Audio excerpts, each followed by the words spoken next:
Friends, നമസ്കാരം. ഇന്നത്തെ നമ്മുടെ റെസിപ്പി വളരെ സോഫ്റ്റായ പഞ്ഞി പോലുള്ള വട്ടയപ്പത്തിൻ്റെതാണ്. ഈ വട്ടയപ്പം തയ്യാറാക്കിയിട്ടുള്ളത് ശർക്കര ഉപയോഗിച്ചിട്ടാണ്. അതുകൊണ്ട് തന്നെ ഇതൊരു ഹെൽത്തിയായ വട്ടയപ്പമാണ്. അപ്പോൾ നമുക്ക് എങ്ങനെയാണ് ഈ സോഫ്റ്റായ വട്ടയപ്പം തയ്യാറാക്കുന്നതെന്ന് നോക്കാം. അതിന് വേണ്ടിയിട്ട് 1 കപ്പ് പച്ചരി എടുത്തിട്ടുണ്ട്. നമുക്ക് ഏത് പച്ചരി വേണമെങ്കിലും എടുക്കാം. ഞാൻ എടുത്തിട്ടുള്ളത് മാവ് റൈസ് ആണ്. പച്ചരി നന്നായി ഒരു 3-4 പ്രാവശ്യം കഴുകിയതിന് ശേഷം നമുക്ക് കുതിരാൻ വേണ്ടിയിട്ട് വെള്ളം ഒഴിച്ച് വെക്കാം. പച്ചരി മിനിമം 4-5 മണിക്കൂറെങ്കിലും നന്നായിട്ട് കുതിർന്ന് കിട്ടണം. എന്നാൽ മാത്രമേ നന്നായിട്ട് അരിഞ്ഞു കിട്ടുകയുള്ളൂ. 5 മണിക്കൂർ കുതിർന്ന പച്ചരി വെള്ളം മാറ്റി എടുത്തു വെച്ചിട്ടുണ്ട്. ഇനി നമുക്ക് വേണ്ടത് ശർക്കര പാനിയാണ്. അതിന് വേണ്ടിയിട്ട് 1 കപ്പ് ശർക്കര എടുത്തിട്ടുണ്ട്.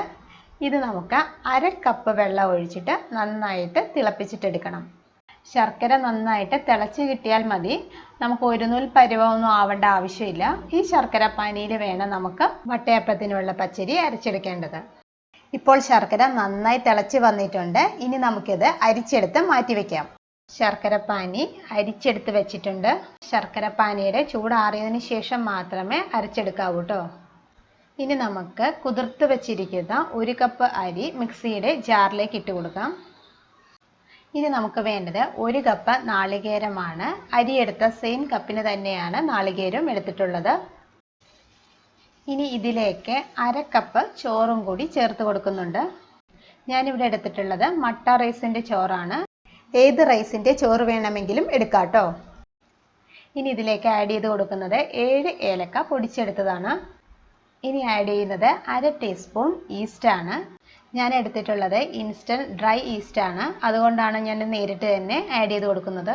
ആക്റ്റീവ് ഡ്രൈ ഈസ്റ്റ് ആണ് ഉപയോഗിക്കുന്നതെങ്കിൽ കുറച്ച് നേരം ചൂടുവെള്ളത്തിൽ ഇട്ട് വെച്ചതിന് ശേഷം പൊങ്ങിയതിന് ശേഷം മാത്രമേ ഉപയോഗിക്കാവൂ കേട്ടോ. ഇനി നമുക്ക് അരിച്ചെടുത്ത് വച്ചിരിക്കുന്ന ശർക്കര പാനി ചേർത്ത് നന്നായിട്ട് അരച്ചെടുക്കാം. ഞാനിവിടെ മുഴുവൻ ശർക്കര പാനിയും ഒഴിച്ചു കൊടുക്കുന്നുണ്ട്. ഇത് അരച്ചതിന് ശേഷം വെള്ളം വേണമെന്നുണ്ടെങ്കിൽ നമുക്ക് കുറച്ചും കൂടെ വെള്ളം ചേർത്ത് അരച്ചെടുക്കാം കേട്ടോ. അരച്ചെടുത്തിട്ടുണ്ട്. ഇതിപ്പോൾ തിക്കായിട്ടാണ് ഇരിക്കുന്നത്. 1/4 കപ്പ് വെള്ളവും കൂടി ഒഴിച്ചു കൊടുക്കുന്നുണ്ട്.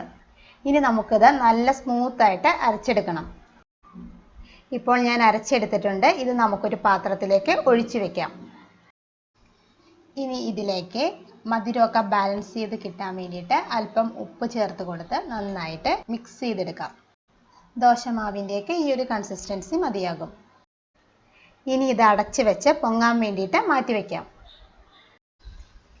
ഇപ്പോൾ ഒരു 3 മണിക്കൂർ കഴിഞ്ഞപ്പോൾ എനിക്ക് നന്നായിട്ട് മാവ് പൊങ്ങി വന്നിട്ടുണ്ട്. ഇനി ഇത് പതുക്കെ മിക്സ് ചെയ്തെടുക്കണം. ഇതിലുള്ള ചെറിയ ബബിൾസൊക്കെ അങ്ങനെ തന്നെ കിടന്നോട്ടെ. അതുകൊണ്ട് തന്നെ പതുക്കെ മിക്സ് ചെയ്താൽ മതിയാകും കേട്ടോ. ഇനി നമുക്ക് വട്ടയപ്പം തയ്യാറാക്കാനുള്ള പാൻ ഗ്രീസ് ചെയ്തെടുക്കാനുണ്ട്. ഞാൻ നെയ്യാണ് എടുത്തിട്ടുള്ളത്. ഓയിലോ നെയ്യോ ഉപയോഗിച്ച് നമുക്കിതിൻ്റെ താഴെയും സൈഡ് ഭാഗവും എല്ലാം നന്നായിട്ട് സ്പ്രെഡ് ചെയ്തെടുക്കണം. ഞാനിവിടെ ഇഡ്ഡലി പാത്രത്തിലാണ് സ്റ്റീം ചെയ്തെടുക്കാൻ പോകുന്നത്. സ്റ്റീമർ ഉണ്ടെങ്കിൽ അതെടുക്കാം കേട്ടോ. ഇഡ്ഡലി പാത്രത്തിൽ ഒഴിച്ചു കൊടുത്ത വെള്ളം തിളച്ച് വന്നിട്ടുണ്ട്. ഇനി ഇതിലേക്ക് വട്ടയപ്പത്തിൻ്റെ മിക്സ് ഒഴിച്ചു കൊടുക്കാം. ഗ്യാസ് ഒരു മീഡിയം ഫ്ലെയിമിൽ വെച്ചിട്ട് 30 മിനിറ്റ് നേരം സ്റ്റീം ചെയ്തെടുക്കാം. ഇപ്പോൾ ഒരു 10 മിനിറ്റിന് ശേഷം ഞാൻ ഇഡ്ഡലി പാത്രം തുറന്നിട്ടുണ്ട്. കാഷ്യൂസും മുന്തിരിയൊക്കെ നെയ്യിൽ വറുത്തിട്ട് വെക്കണമെന്നുണ്ടെങ്കിൽ ഈ ഒരു ടൈമിൽ നമുക്ക് വെച്ച് കൊടുക്കാം കേട്ടോ. ഇപ്പോൾ 30 മിനിറ്റ് ആയിട്ടുണ്ട്. ഇനി നമുക്കൊന്ന് ചെക്ക് ചെയ്ത് നോക്കണം നമ്മുടെ വട്ടയപ്പം കുക്കായിട്ടുണ്ടോ എന്ന്. ഒരു കത്തിയോ ടൂത്ത് പിക്കോ ഉപയോഗിച്ച് നമുക്ക് ചെക്ക് ചെയ്ത് നോക്കാം. കണ്ടോ, ടൂത്ത് പിക്ക് നല്ല ക്ലീനായി വന്നിട്ടുണ്ട്. അപ്പോൾ നമ്മുടെ വട്ടയപ്പം നന്നായി കുക്കായി വന്നിട്ടുണ്ട്. കുക്കായിട്ടുണ്ടോ എന്ന് ഇതുപോലെ ചെക്ക് ചെയ്ത് നോക്കണം കേട്ടോ. ഇനി നമുക്കിത് തണുക്കാൻ വേണ്ടി മാറ്റി വയ്ക്കണം. വട്ടയപ്പം നന്നായിട്ട് തണുത്ത് കഴിഞ്ഞതിന് ശേഷം മാത്രമേ പാനിൽ നിന്ന് മാറ്റാവൂ. ഇപ്പോൾ വട്ടയപ്പം നന്നായി തണുത്ത് വന്നിട്ടുണ്ട്. നമുക്ക് പാനിൽ നിന്ന് മാറ്റാം. വളരെ സോഫ്റ്റാണ് ഈ വട്ടയപ്പം. തണുത്ത് കഴിഞ്ഞതിന് ശേഷം പാനിൽ നിന്ന് മാറ്റുമ്പോൾ വളരെ ഈസി ആയിട്ട് നമുക്ക് മാറ്റാൻ പറ്റും. അല്ലെങ്കിൽ പൊടിഞ്ഞു പോകും. വട്ടയപ്പം കട്ട് ചെയ്ത് കാണിച്ചു തരാം കേട്ടോ. ഈ വട്ടയപ്പം എല്ലാവരും തയ്യാറാക്കി നോക്കണം. എല്ലാവർക്കും ഒത്തിരി ഇഷ്ടമാവും. കണ്ടില്ലേ, വളരെ സോഫ്റ്റായിട്ട് പഞ്ഞി പോലെയുള്ള വട്ടയപ്പമാണിത്.